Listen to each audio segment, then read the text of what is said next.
مولانا صاحب منظر رضوی میرا نام ہے، خبر گروپ سے میرا تعلق ہے. آپ نے تو ساری ذمہ داری صحافت پہ ڈال دی ہے آج کہ سبھی ہم ہی ذمہ دار ہیں، جبکہ چیئرمین سینٹ کا الیکشن ہوا تھا، ایک اننون آدمی چیئرمین سینٹ بنا تو ہم ذمہ دار نہیں تھے. بلوچستان میں حکومت جب نواز شریف کی ہٹائی گئی اس کے بھی ذمہ دار کم از کم ہم تو نہیں تھے.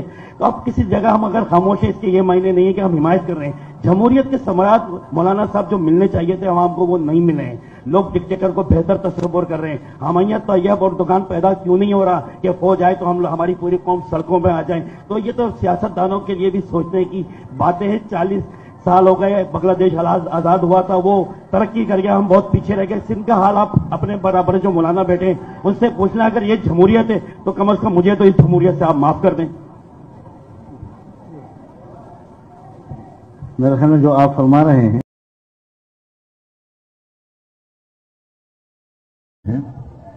نہیں چاہتے ہم کہ معاملات اس طرف جائیں.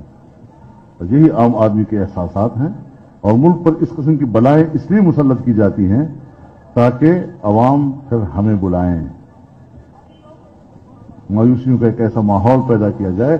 لیکن ایک ہسٹری میں آپ کو بتانا چاہتا ہوں، بڑی معذرت کے ساتھ، شاید کوئی اس سے اتفاق نہیں کرے، لیکن ہمارے ملک میں جو ماشاء اللہ کی تاریخ ہے، جس وقت ماشاء اللہ لگتا ہے تو اس سے پہلے اس کے اسباب بنائے جاتے ہیں، ایک ماحول بنایا جاتا ہے.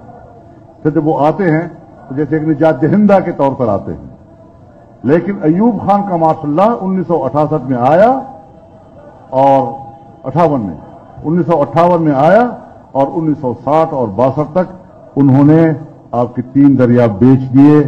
یہ شاید کسی جمہوری سیاستدان کے لیے ایسا فیصلہ کرنا ممکن نہیں تھا. یہ گریٹ گیم تھا خطے کا جو ایک جنرل کے ذریعے لڑا گیا اور اس کے وہ مقصد حاصل کیا گیا.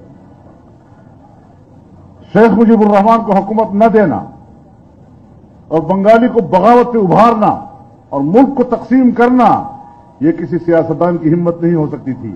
اس کے لیے جنرل یحییٰ خان کی ماشاء اللہ چاہیے تھا اور اسی سے یہ مقصد حاصل ہو سکتا تھا کہ ملک کو تقسیم کر لیا جائے. اگر آپ نے خطے میں تبدیلی لانی تھی اور سوویت یونین کو توڑنا تھا امریکہ کے مقابلے میں، تو جب تک جنرل ضیاء الحق نہیں آیا تھا اور 2 سال کے بعد افغانستان کی جنگ میں پاکستان جیسے کودا اور پھر اس نے اس کو امریکہ اور روس کا جنگ بنا دیا نظریاتی سے ہٹ کر، یہ ایک جنرل ہی کر سکتا تھا، ایک سویلین نہیں کر سکتا تھا. اس کے بعد پھر امریکہ کے لیے افغانستان کو اس کے قبضے میں دینا، 9/11 کے واقعے کے بعد اگر جنرل مشرف صاحب نہ ہوتے تو شاید کوئی جمہوری آدمی اتنا بڑا رسک لینے کے لیے تیار نہ ہو جاتا تھا.